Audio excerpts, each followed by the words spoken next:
Do you want to learn more about wildlife watching this year? Then great, because you're in the right place. Hi, I'm Felicity and I'm the digital content creator here at Nene Park Trust. Now normally, my natural habitat is behind the camera, but today I'm coming out of hiding to give you 5 top tips for wildlife watching. So go grab yourself a cuppa, sit back and enjoy. So tip number 1 is to do a little bit of research. Well, you're watching this video, so that's a great first step. But when I say research, I don't necessarily mean doing a deep dive, at least not yet. The main thing you want to do is research nature-rich areas local to you. Even in really built-up areas, you'd be amazed what birds, animals and insects you might find right on your doorstep.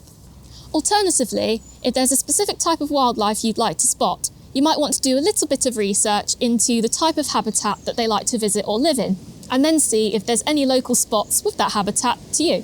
Now, there are some species that might only be found in certain areas of the country. So if you're really desperate to see that particular species, a little bit of travel might be involved.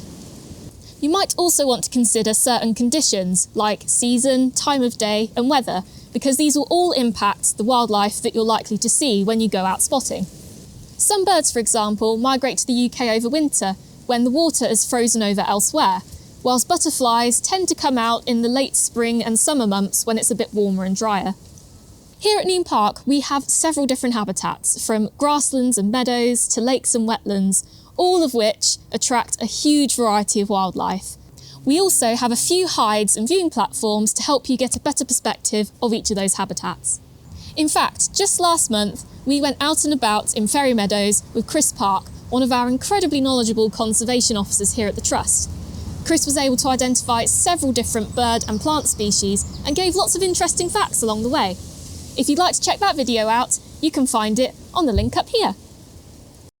Tip number 2, what kind of equipment do you need? You'll likely have seen lots of nature enthusiasts kitted out with huge cameras, binoculars, all kinds of technical gear. But how much of that do you actually need to get started? In all honesty, you don't actually need a huge amount of equipment. Not everyone has the budget for it, and that's okay. But if you do have a little bit of budget, here's a few things you might want to consider. Firstly, some comfortable clothing and footwear and a good quality drinks bottle. It can be so easy to skip this step because you're going to be excited and thinking about all the tools you might need to actually spot the wildlife.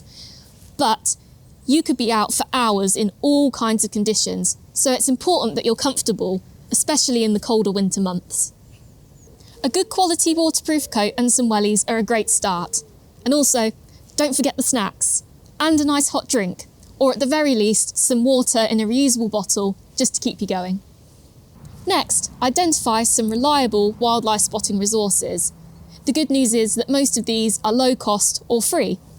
Things like a bird spotting app on your phone, or maybe a pocket guide if you want to go a little bit old school. Or maybe you simply want to bring a friend along who knows their stuff. These resources will help you to learn how to spot wildlife, as well as identifying different species, particularly some who look quite similar to each other. You might also want to take a notebook with you so you can write down what you spot during your wildlife watching session. Next on the list, of course, is a good pair of binoculars. They're going to help you to spot wildlife that's further away or maybe even camouflaging in the trees. And finally, camera equipment.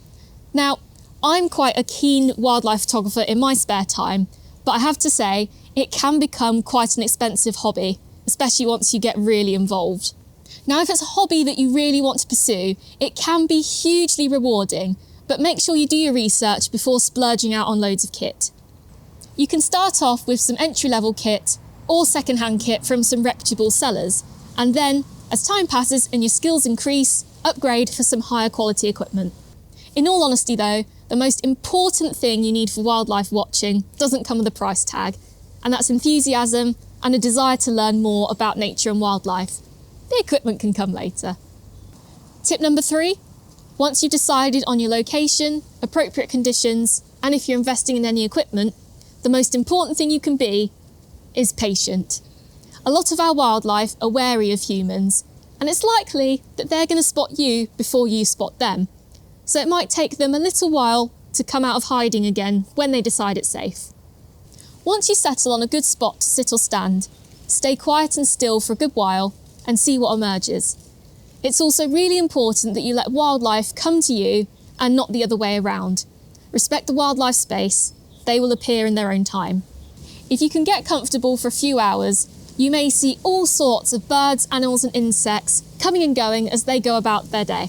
You'll also need to learn to keep your excitement under control, especially if you spot something uncommon or rare.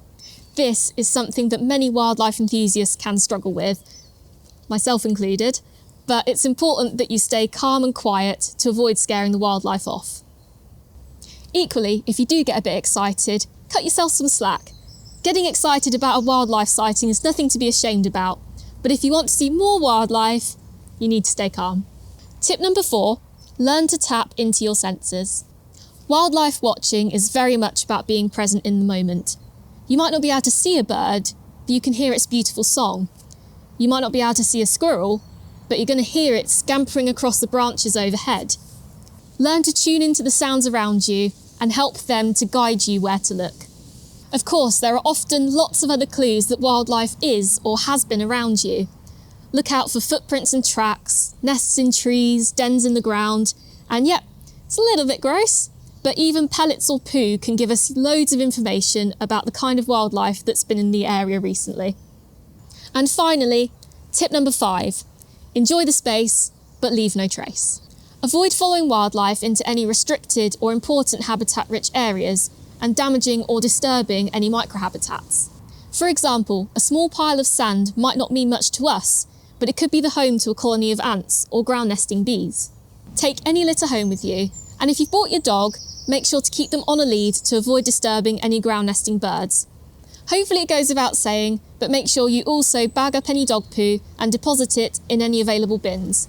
If there aren't any bins nearby, please take the dog poo home with you as well. Dog poo contains a lot of bacteria that can be very harmful to wildlife, and it lingers in the environment for a lot longer than you might think. Well, that's all the tips I've got for you today.